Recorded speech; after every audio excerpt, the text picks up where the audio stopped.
তো বন্ধুরা, এই ভিডিওর মাধ্যমে আমি আপনাদেরকে জানাতে চলেছি এই আপকামিং ইউটিউবের দুটো বড় বড় ধামাকা ফিচার্স। তো এপ্রিলের ফার্স্ট উইক অথবা সেকেন্ড উইকের মধ্যে এইটা আমাদের প্রত্যেকটা ইউটিউবের কাছে কিন্তু একটা গুরুত্বপূর্ণ ফিচার্স হতে চলেছে। তো প্রথম যে ফিচার্সটা সেটা হলো ইউটিউবের সাবস্ক্রাইবার নিয়ে। দেখুন, এখনো পর্যন্ত আমাদের ইউটিউবে যতগুলো সাবস্ক্রাইবার আছে, ধরুন কারো 200 আছে, কেউ 500 আছে, কেউ 2000 5000 যাই থাকুক না কেন, আমরা কিন্তু এক্স্যাক্টলি বলতে পারি না এক্স্যাক্টলি কোন কোন ব্যক্তি আমাদেরকে সাবস্ক্রাইব করেছে, এবং সেই ব্যক্তি যদি ইউটিউবার হয়ে থাকে তার কি কোনো কতগুলো সাবস্ক্রাইবার আছে, এটা কিন্তু আমরা এর আগে দেখতে পারতাম না। ইউটিউব এখন নতুন একটা ফিচার চালু করছে। এর মাধ্যমে আমরা ওয়াইটি স্টুডিও যখন ওপেন করবো না, আমাদের টোটাল সাবস্ক্রাইবারের নিচে একটা অপশন লেখা থাকবে সি ইউর সাবস্ক্রাইবার। তো ওইখানে আমরা যখনই ক্লিক করব, আমাদের লাস্ট যে 4 জন সাবস্ক্রাইব করেছে আমাদের, তাদের নাম ওখানে শো করবে বা তাদের চ্যানেলের নাম শো করবে। তো আপনি যদি দেখতে চান টোটাল সাবস্ক্রাইবার, তো ওইখানে এই অপশনও থাকবে যে সি ইউর অল সাবস্ক্রাইবার।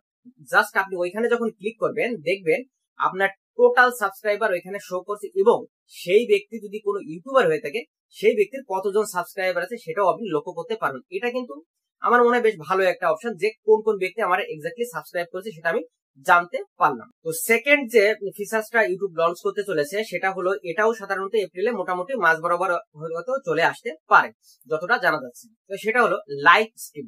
যারা লাইভ স্ট্রিম করেন তাদের জন্য একটা বিশাল বড় সুখবর। সেটা হচ্ছে কি, এর এখনো পর্যন্ত যেটা হয় যে আমরা যখন কোনো লাইভ স্ট্রিম করি, মাঝখানে কিন্তু কোনো ব্রেক নেওয়া যায় না। অর্থাৎ লাইভ স্ট্রিম মানে সেটা সবসময় লাইভই থাকতে হবে, ঠিক আছে? আপনি যাই করবেন সেটাই আপনার ভিউয়ার্সরা দেখতে থাকবে। কিন্তু এখন ইউটিউবে থেকে নতুন একটা ফিচার লঞ্চ করেছে, সেটা হচ্ছে আপনি চাইলে 1 মিনিট, 3 মিনিট বা 5 মিনিট একটা ব্রেক নিতে পারেন।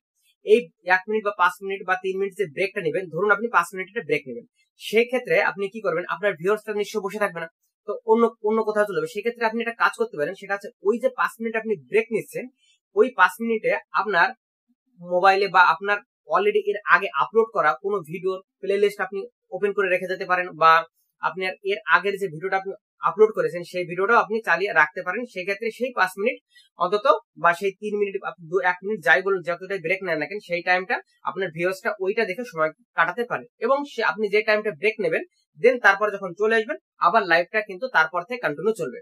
তো আশা করি দুটো ফিচার্স আমাদের নতুন বিশেষ করে ইউটিউবারদের বেশ একটা কাজে হেল্পফুল করবে। জানি না আপনাদের কতটা হেল্পফুল করবে কি না করবে, ঠিক আছে? আশা করি আমাকে কমেন্টসে জানাবেন যে কোন ফিচার্সটা আপনাদেরকে বেশি ভালো হেল্প করতে পারে এবং কেন। তো আজকের জন্য এই পর্যন্ত, দেখাচ্ছি নেক্সট ভিডিও। Thank you.